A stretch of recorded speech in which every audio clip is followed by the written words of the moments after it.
മലയാളത്തിന്റെ പ്രിയ നടൻ മോഹൻലാലിന്റെ അമ്മ അന്തരിച്ചു. 90 വയസ്സായിരുന്നു. കൊച്ചി എളമക്കരയിലെ ഫ്ളാറ്റിൽ വെച്ചായിരുന്നു അന്ത്യം. വിപിൻ സി വിജയൻ നമ്മോട് ചെയ്യുന്നു. വിപിൻ, ഇപ്പോഴായിരുന്നു അന്ത്യം? വിവരങ്ങൾ. മലയാളത്തിന്റെ പ്രിയ നടൻ ശ്രീ മോഹൻലാലിന്റെ മാതാവ് മരണപ്പെട്ടിരിക്കുന്നു. 90 വയസ്സായിരുന്നു. എളമക്കരയിലെ ഫ്ളാറ്റിൽ വെച്ചായിരുന്നു അന്ത്യം. കുറച്ചു കാലമായി വയ്യാതെ ചികിത്സയിലൊക്കെ ആയിരുന്നു. ഈ ദാദാസാഹേബ് ഫാൽക്കെ പുരസ്കാരം ലഭിച്ച ഉടൻ തന്നെയൊക്കെ അമ്മയെ മോഹൻലാൽ കാണാനെത്തിയ ആഴ്ച നമ്മൾ കണ്ടതാണ്. അത്രത്തോളം. ഇപ്പോൾ വിപിൻ സി വിജയൻ നമ്മോട് ചെയ്യുന്നു. വിപിൻ, വിവരങ്ങൾ. സുഹൈൽ, മോഹൻലാലിന്റെ അമ്മ അന്തരിച്ചിരിക്കുന്നു. ശാന്തകുമാരി അമ്മ 90 വയസ്സായിരുന്നു. അവർ എളമക്കരയിലെ വീട്ടിൽ വെച്ചാണ് ഇപ്പോൾ അന്ത്യം സംഭവിച്ചിരിക്കുന്നത്. അല്പസമയം മുൻപാണ് അന്തരിച്ചു എന്നുള്ള വാർത്ത, ദുഃഖകരമായ വാർത്ത നമ്മെ തേടി എത്തുന്നത്. പക്ഷാഘാതത്തെ തുടർന്ന് അവർ ചികിത്സയിലായിരുന്നു. ഏറെക്കാലമായി തന്നെ ദേഹാസ്വാസ്ഥ്യം ഉണ്ടായിരുന്നു. കാരണം ഈ ഒരു പ്രായമായതിൻ്റെ ചില അസ്വസ്ഥതകളൊക്കെ ഉണ്ടായിരുന്നു. ഇപ്പോൾ 90-ാം വയസ്സിൽ മോഹൻലാലിൻ്റെ പ്രിയപ്പെട്ട അമ്മ വിടവാങ്ങിയിരിക്കുകയാണ്. ഇപ്പോൾ അവരുടെ ഒരു വട്ടപ്പൊട്ടൊക്കെ തൊട്ടിട്ടുള്ള എപ്പോഴും മോഹൻലാൽ പറയാറുണ്ട് അമ്മയുമായിട്ടുള്ള സ്നേഹവും അമ്മ നൽകുന്ന ഒരു പരിലാളനയൊക്കെ സംബന്ധിച്ച് മോഹൻലാൽ എപ്പോഴും വാചാലനാവാറുണ്ടായിരുന്നു.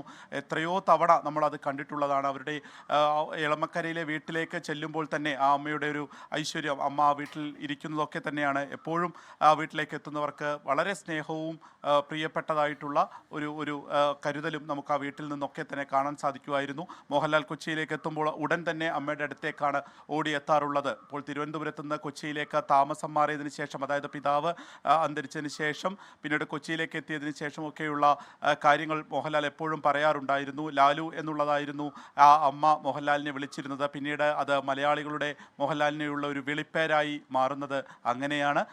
ഇപ്പോൾ ഇനി എങ്ങനെയായിരിക്കും സംസ്കാരം തുടങ്ങിയ കാര്യങ്ങളിലൊന്നും തന്നെ ഒരു തീരുമാനം എടുത്തിട്ടില്ല. മോഹൻലാൽ എളമക്കരയിലെ വീട്ടിലുണ്ട് എന്നുള്ളതാണ് ഈ ഘട്ടത്തിൽ അറിയാൻ കഴിയുന്നത്.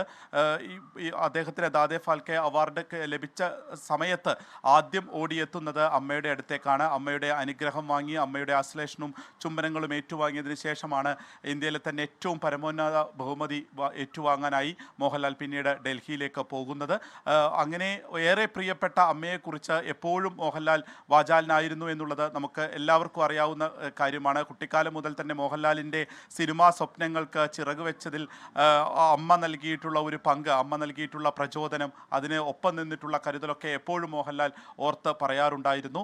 അമ്മ ഇപ്പോൾ ഇതാ 90-ാം വയസ്സിൽ വിട പറഞ്ഞിരിക്കുന്നു എന്നുള്ളതാണ് ഏറ്റവും ദുഃഖകരമായി പുറത്ത് വരുന്ന വാർത്തയുള്ളത്. എളമക്കരയിലെ വീട്ടിൽ വെച്ചായിരുന്നു അന്ത്യം സംഭവിച്ചത്.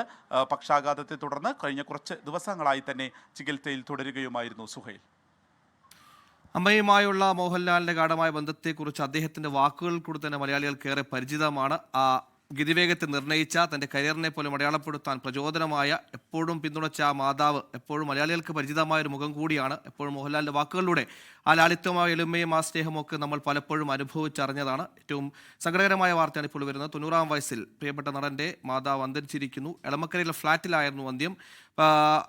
കുറച്ചു കാലമായി അസുഖബാധയെ തുടർന്ന് ചികിത്സയിലായിരുന്നു. മോഹൻലാൽ ഇപ്പോൾ ഫ്ളാറ്റിൽ ഉണ്ടെന്നാണ് മനസ്സിലാക്കാൻ കഴിയുന്നത്. വിപിൻ സി വിജയനാണ് വിവരങ്ങൾ നൽകിയത്. വിപിൻ, ഈ സംസ്കാരം അടക്കമുള്ള കാര്യങ്ങളെക്കുറിച്ചുള്ള വിവരങ്ങൾ ലഭിക്കുന്നുണ്ടോ ഈ ഘട്ടത്തിൽ?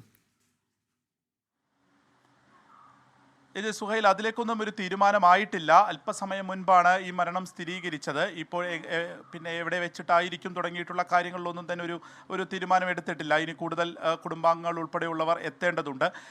മോഹൻലാൽ ഈ വീട്ടിലുണ്ട് എന്നുള്ളത് നമ്മൾ ഈ ഘട്ടത്തിൽ മനസ്സിലാക്കുന്നു. ഇപ്പോൾ പെട്ടെന്നാണോ ഇത് സംഭവിച്ചത്, അതല്ല ചികിത്സയിൽ തുടരുകയായിരുന്നോ വീട്ടിൽ എന്നതിനെ സംബന്ധിച്ചും ഒരു വ്യക്തത ഇനിയുള്ള മണിക്കൂറിലായിരിക്കും വരാനുള്ളത്. മോഹൻലാലിനെ സംബന്ധിച്ച് ഇതൊരു വലിയ സങ്കടകരമായിട്ടുള്ള ഒരു കാര്യമായിരിക്കും എന്നുള്ള, മോഹൻലാലിനെ സംബന്ധിച്ച് മാത്രമല്ല കുടുംബാംഗങ്ങളെയൊക്കെ സംബന്ധിച്ച് അതൊരു വലിയ സങ്കടകരമായിട്ടുള്ള കാര്യമായിരിക്കും. കാരണം പ്രിയപ്പെട്ട അമ്മയെക്കുറിച്ച് പറയാത്ത ഒരു മോഹൻലാൽ ഇല്ല എന്ന് തന്നെ പറയാം. കാരണം അദ്ദേഹത്തെ സംബന്ധിച്ച് ഏതൊരു അവാർഡും ഏതൊരു സമ്മാനങ്ങളും എല്ലാം കിട്ടുമ്പോൾ അദ്ദേഹം ആദ്യം ഓടിയെത്തുന്ന, അതേക്കുറിച്ച് എപ്പോഴും പറയാറുള്ളത് അമ്മയുടെ അടുത്തേക്ക് പോകണം, അമ്മയെക്കുറിച്ചായിരുന്നു എന്നുള്ളതാണ്. ഒരു പക്ഷേ കവിയൂർ പൊന്നമ്മയെ കുറിച്ച് പറയുമ്പോൾ നമ്മൾ ഓർക്കാറുണ്ട്, ഒരു ചുവന്ന വലിയ പൊട്ടൊക്കെ ആയിട്ടാണ് നമ്മളെപ്പോഴും കാണാറുള്ളത്. പറയാനുള്ളത്.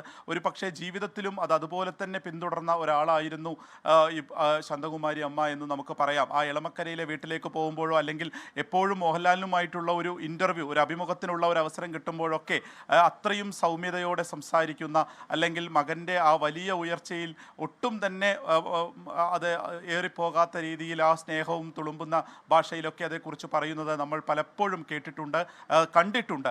ആ അമ്മ ഇപ്പോൾ ഇതാ വിടവാങ്ങുന്നു എന്നുള്ളത് കൂടിയാണ് എടുത്തു പറയേണ്ടത്. 90 വയസ്സായിരുന്നു അവർക്ക് ഉണ്ടായിരുന്നത്. ഇപ്പോൾ ഈ മകന് ദാദാ ഫാൽക്കെ അവാർഡ് കൂടി കണ്ടതിൻ്റെ നിർവൃതിയിൽ കൂടിയാണ് ഈ മടക്കം എന്ന് പറയാം. അത് ആദ്യം മുതൽ തന്നെ ഇപ്പോൾ ഭരതത്തിലൊക്കെ സമ്മാനം കിട്ടി, അല്ലെങ്കിൽ ഭരത് അവാർഡൊക്കെ കിട്ടിയ ആ ഒരു ഘട്ടം മുതലൊക്കെ അമ്മ അതേക്കുറിച്ച് എപ്പോഴും സന്തോഷമായിട്ട് മാത്രം കാണുന്ന ഒരു മുഖം എന്ന് നമുക്ക് മോഹൻലാലിൻ്റെ അമ്മയെക്കുറിച്ച് പറയാം.